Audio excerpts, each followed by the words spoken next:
Hank, what you doing? Well, I'm trying to read all these Vampirella comics before the shop opens up tomorrow, and I gotta put them back on the shelf. Hank? Yeah. They're all exactly the same. Oh, really? I wasn't really reading the words.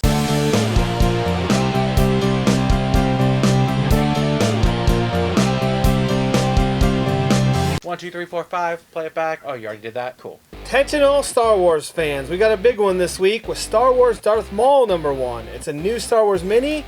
It's set before Episode 1. That means Darth Maul does have his legs. I guess spoilers if you didn't see Episode 1.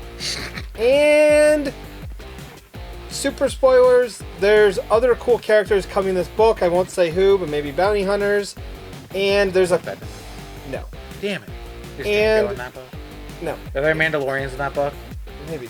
And there's a cool little backup cartoon by Chris Eliopoulos. Eliopoulos, if I was allowed to speak. Oh, I thought you were going to fumble all over that. We'll never know, because you never gave me a chance. Crossover year, part 2 continues with Planet of the Apes, Green Lantern. I would explain to you what this is, but it is pretty self-explanatory in the title. Alright, and we got a bunch of really cool freebies and cool things this week. Starting with Image Classics.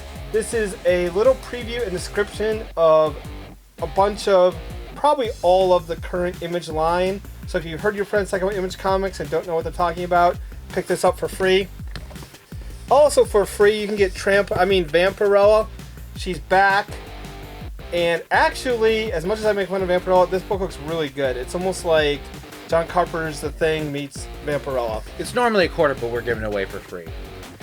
And if that wasn't enough, as if you didn't have 1,000 other reasons, the new issue of Walking Dead is only 25 cents. And we actually are going to charge you that 25 cents. But it's only 25 cents, and it is a jumping on place. It almost appears it's extra big too. Is that a thing?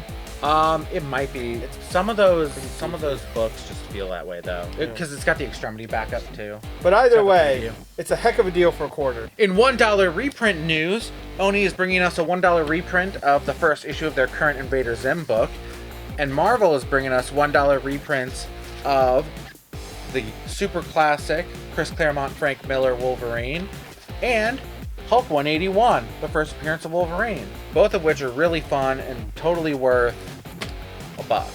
In your Rebirth trade news, we've got Batman Detective Comics. Now, a little disclaimer on this. Yes, Batman's definitely in it, but it's also a team book featuring your Batwoman, your Spoiler, believe it or not, Clayface, or K-Face as I like to call him apparently, and what's her name, Stephanie Brown? And Duke's in it too. He's not part of the team. Marvel's doing a bunch of Running with the Devil stuff, which is a lot of new series with various Daredevil supporting characters. Kingpin and Elektra both getting books this month. This week we get Bullseye #1.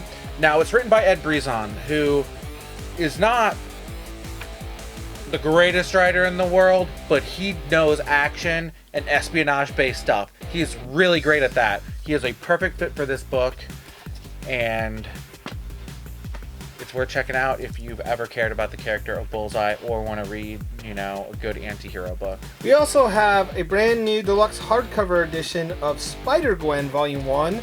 This one contains her first appearance in Edge of Spider-Verse #2 and her first 11 issues. So you get 12 issues in here, which is a good deal. If you have I'm trying to say this in a non-creepy way, a young female in your life that you'd like to have start reading comics, this is a great pick. It's also very hip. If you like Miss Marvel and you want more books with a similar style and appeal, this is probably the next book to check out. In more DC trade news, we got Scooby Apocalypse Volume 1. This is the first of the Hanna-Barbera books to hit trade. If you want your Scooby-Doo a little edgier, this is definitely for you. All the characters were redesigned by Jim Lee, and Scooby has a visor, like Deathlock. And we have a brand new, finally back in print, hardcover of Old Man Logan, the original run. This was a hard one to find for a little while. I don't know why, because it's crazy popular. just in time for the movie, read the comic that's definitely not based on. Absolutely not. This is gonna be a lot like Civil War in that people would come in and ask for the comic that the movie's based on, and this has the same name. This is not what the movie's gonna be like, but it is really freaking good, so who cares? Just like Civil War, it's also really good, and just like Civil War, it's drawn by the phenomenal Steve McNiven. Speaking of Civil War, we got Civil War 2 on hardcover. Minority Report in the Marvel Universe. It's pretty cool. It's Brian Michael Bendis. Hey kids, thanks for watching. Make sure to tune in next week. You can follow us on Pinterest or Twitter or the Facing Book or on your personal copy of the Bill of Rights, which everyone is frantically reading right now. See you next week. Peace out. Alright, what's our scale? Get your rings off me, you damn dirty lanterns. Ape? No. Alright, so Get that ring off that damn dirty ape. yeah, I just read the first appearance of Wolverine again. That was really It's fun. a great issue. Yeah. Wouldn't it have been nice if someone bought you a poster Oh for your yeah. house with that issue on it? That's true. Oh wait, I did.